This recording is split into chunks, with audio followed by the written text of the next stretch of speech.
App கி அதாலத்ல காங்கிரஸோட senior leader Adhir Ranjan Chowdhury மேல ஒரு குற்றச்சாட்டு இருக்கு. அதாவது இவரு தன்னோட பார்ட்டிக்காக பெரிய பிரச்சனையை உருவாக்கிட்டாருன்னு சொல்றாங்க.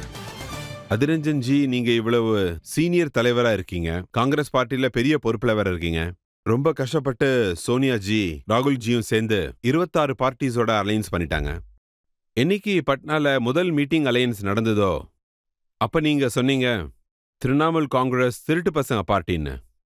அபிஷேக் பானர்ஜி இன்வெஸ்டிகேஷனுக்கு பயந்து ஓடுறாருன்னு சொன்னீங்க. பல குற்றங்களை செஞ்சிருக்காரு, அவரு ஒரு திருடன், மம்தா பானர்ஜி ஒரு திருடின்னு. ஒரு வகையில அவங்க பார்ட்டியில அலையன்ஸாவே மாறுறாங்க. ஆனா நீங்க அவங்கள போய் திருடன்றீங்க.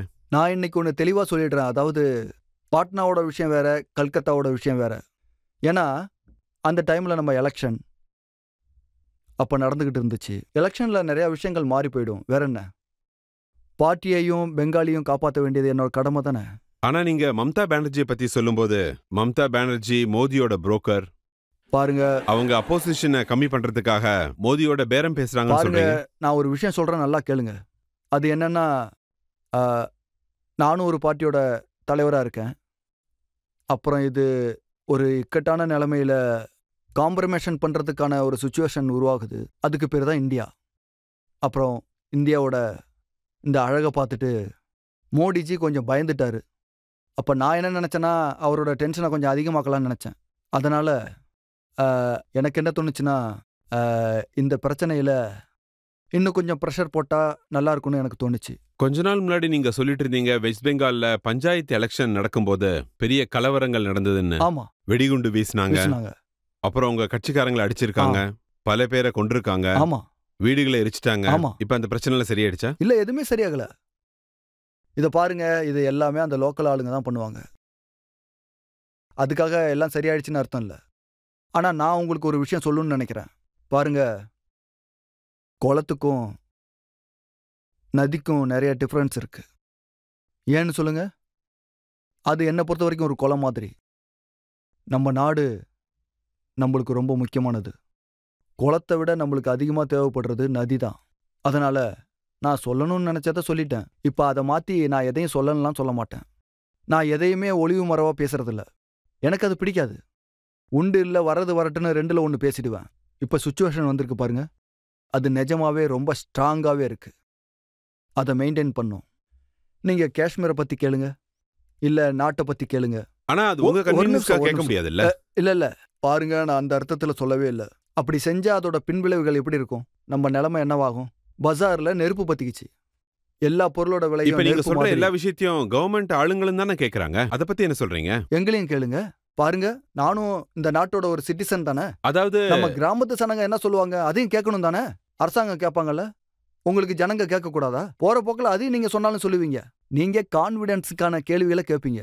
ஆனா நீங்க என்ன நினைக்கிறீங்க, நமக்கான பெனிஃபிட் இருக்குன்னு நீங்க கேள்வி கேட்கறீங்க.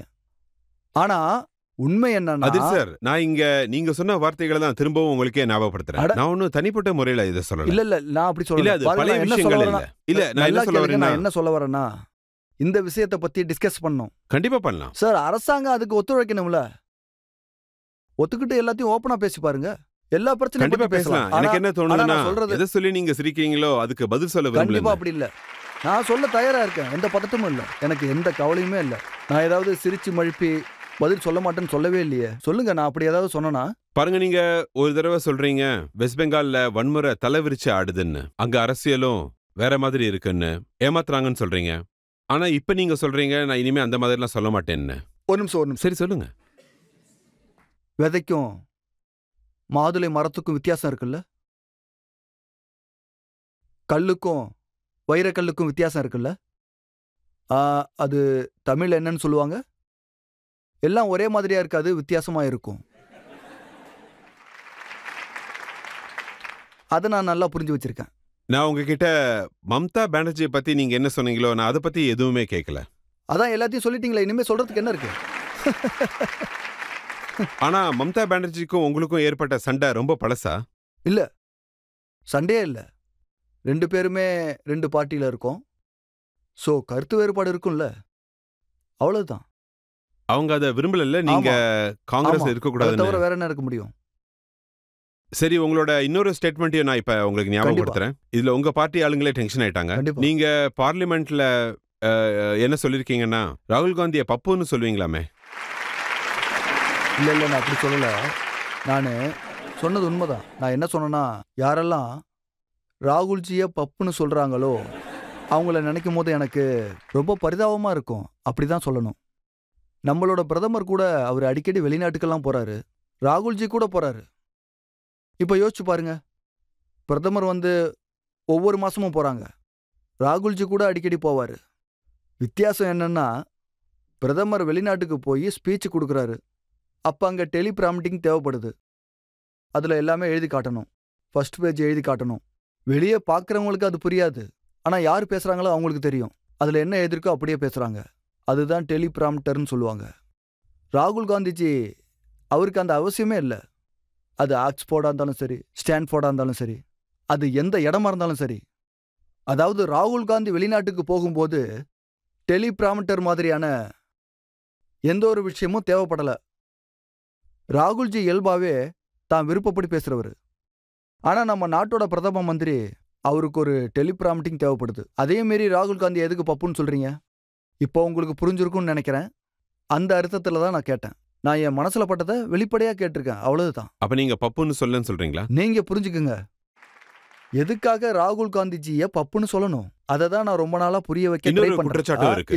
இருங்க. அவங்க எதுக்கு பப்புன்னு சொல்றாங்க? குறைஞ்சபட்சம் அதுக்கான விளக்கத்தை சொல்லுங்க. அப்பதானே சொல்லுவோம். அதை ஏன் நம்ம சொல்ல வேணான்னு. அது பிஜேபி ஆளுங்க தான் சொல்றாங்க. என்னோட வேலையே உங்களை கேள்வி கேட்கறது தாங்க.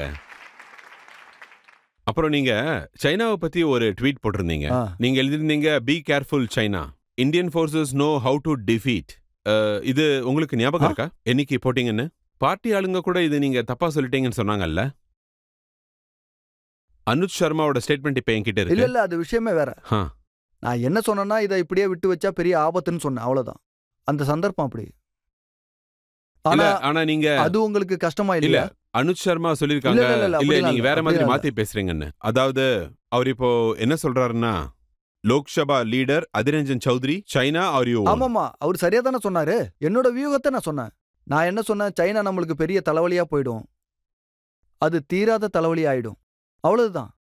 இப்ப பாருங்க, லடாக்ல பிரச்சனை ஆரம்பிச்சாச்சு. அடுத்தது என்ன பண்ணுவாங்கன்னு தெரியல. இதுதானே நீங்க நான் சொன்னதுல சொன்னீங்க. என்ன தப்பு? நான் என்னோட வியூகத்தை சொன்னேன். எனக்கு என்ன தோணுதுன்னா, அது ரொம்ப ஆபத்துன்னு தோணுச்சு.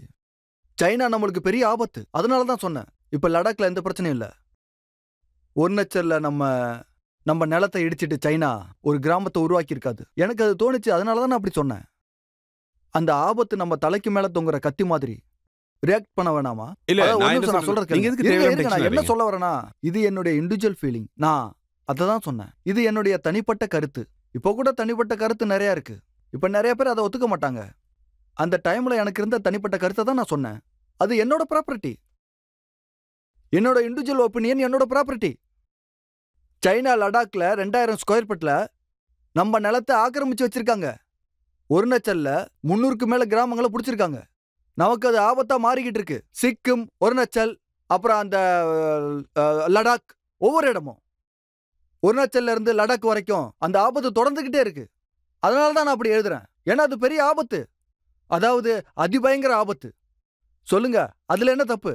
எங்க பார்ட்டியில யாருக்காவது தோணுச்சுன்னா, இது பார்ட்டியோட ஒப்பீனியன் இல்ல, தனி மனித கருத்துன்னு தோணுச்சுன்னா அப்படியே இருக்கட்டும். இருங்க, எங்களோட பார்ட்டி லிபரல் பார்ட்டி. என் மனசுல பட்டதை நான் சொன்னேன். அவ்வளவுதான். உங்களுக்கு அளவுக்கு அதிகமான கோபம் வருது. எங்களோட angry man Amitabh Bachchan G மாதிரி. சோ நீங்க அந்த கோவத்தை எப்படி கண்ட்ரோலுக்கு கொண்டு வரீங்க? தண்ணி குடிச்சிடுவேன்.